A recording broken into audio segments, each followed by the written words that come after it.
E eu quero dizer, não sobre a greve em si, mas eu quero extrair lições da greve.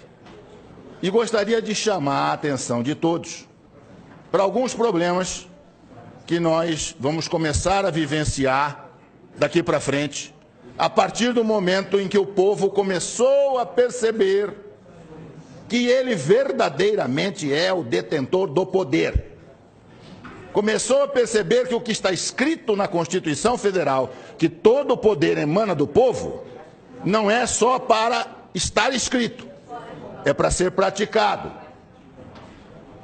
E isso vai causar muitas mudanças na nossa vida e principalmente na vida política deste país. O que está acontecendo, ou o que aconteceu, pode surpreender apenas quem nunca estudou história. Quem estudou história, quem estuda, sabe que estas coisas não são novidades. Elas ocorrem em vários lugares do mundo há muitíssimo tempo. E eu já falava sobre a greve dos caminhoneiros há mais de 30 anos.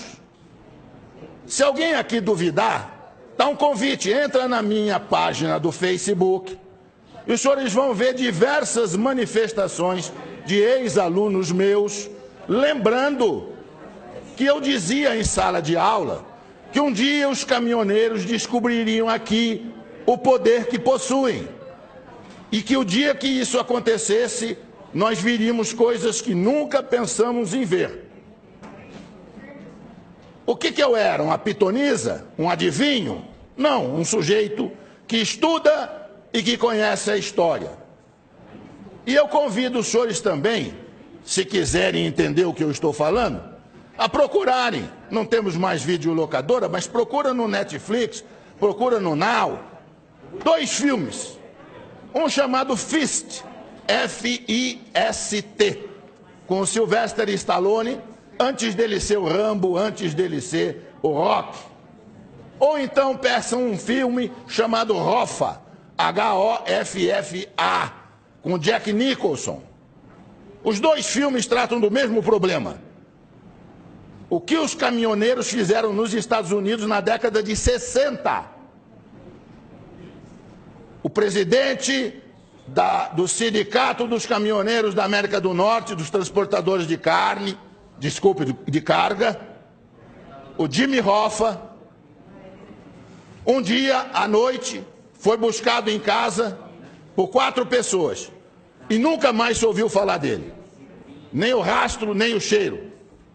Provavelmente está sepultado em um pilar de ponte que estivesse sendo concretado naquele momento ali em Nova York.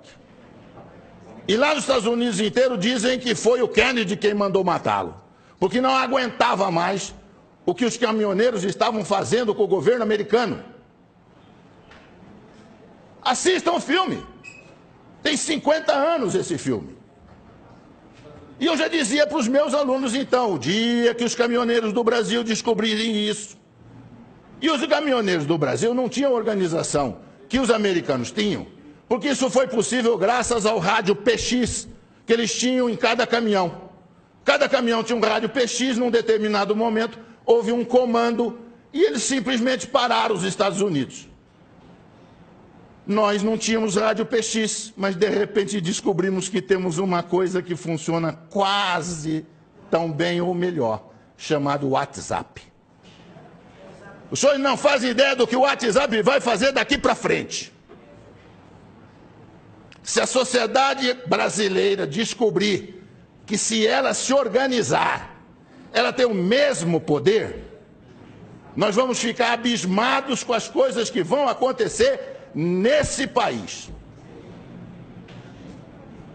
Eu estava nos Estados Unidos em 1976, estudando, e eu frequentava um supermercado que ficava pertinho do apartamento onde eu morava. E lá eu comprava café brasileiro, café cacique. Pois um dia eu cheguei no supermercado, havia uma placa na prateleira onde estava o café, cheio de latinha de café cacique, e a placa dizia assim: não compre café brasileiro. E eu fiquei surpreso, eu falei, se o proprietário não quer vender café brasileiro, é só tirar da prateleira. E aí eu fiquei sabendo que era uma entidade de organização civil de defesa dos trabalhadores da indústria de calçado dos Estados Unidos, de calçado, que tinham colocado aqueles cartazes em todos os supermercados nos Estados Unidos. E aí procurei saber junto ao meu professor na escola o que estava acontecendo, e ele disse: o sapato brasileiro está entrando nos Estados Unidos a um preço muito baixo e está tirando emprego dos trabalhadores americanos. E nós suspeitamos que é o governo brasileiro que está isentando de impostos os calçados. Por isso que eles estão chegando aqui a esse preço aviltante. E o sapato é melhor do que o nosso, veio demais, e nós estamos perdendo emprego. Então, o que nós vamos fazer? Boicotar os sapatos? Não, inteligentemente, boicotaram o principal produto de exportação do Brasil, que era o café. E puseram a tabuleta: não compre café brasileiro. Aí perguntei ao professor: mas por que o dono do supermercado deixa colocar no supermercado dele um cartaz desse que prejudica ele? Ele disse: porque se ele não deixar, eles vão boicotar o supermercado inteiro. Inteiro. Eles vão ficar na porta do supermercado com placas avisando que ali tem gente contra os interesses dos trabalhadores americanos. Isso chama-se organização da sociedade civil. A Coca-Cola mudou nos Estados Unidos a fórmula da Coca-Cola, botando um pouco mais de açúcar na fórmula. Surgiu uma coisa que ninguém sabia que existia: a Sociedade Americana dos Bebedores de Coca-Cola sabor tradicional. E boicotaram a Coca-Cola, que foi obrigada a recuar e voltar a fabricar Coca-Cola na fórmula antiga. Isso chama-se organização da sociedade civil. A hora que nós descobrimos isso aqui no Brasil, nós vamos ver o que vai acontecer aqui. Se nós tivéssemos aqui, ao invés de presidencialismo, parlamentarismo, o senhor sabe o que teria acontecido essa semana que passou? Tinha caído o governo. Na Itália, o primeiro-ministro foi escolhido há uma semana, já caiu. O governo cai no momento em que não tem o apoio do povo. A hora que o povo vai para a rua e o povo reivindica, e como os caminhoneiros fizeram sabiamente, sem violar a lei, os caminhoneiros não violaram a lei. Eles têm todo o direito de não transitar. As estradas estavam abertas, eles estavam parando em áreas privadas, não interditaram coisa nenhuma. E mostraram o poder de obrigar o governo a ceder em tudo. Eu faço ideia se eles tivessem posto na lista de reivindicações, depois de diminuir o diesel, a renúncia do presidente. Quero ver o que o presidente ia falar para eles. Eu não renuncio, então não termino a greve. Verdade. Eu ia ver o que ia acontecer. Senhores, abram o olho. Governadores, prefeitos, abram o olho. O povo está descobrindo que ele tem poder. E a hora que ele exercer este poder, nós vamos ver muita mudança nesse país. Muito obrigado.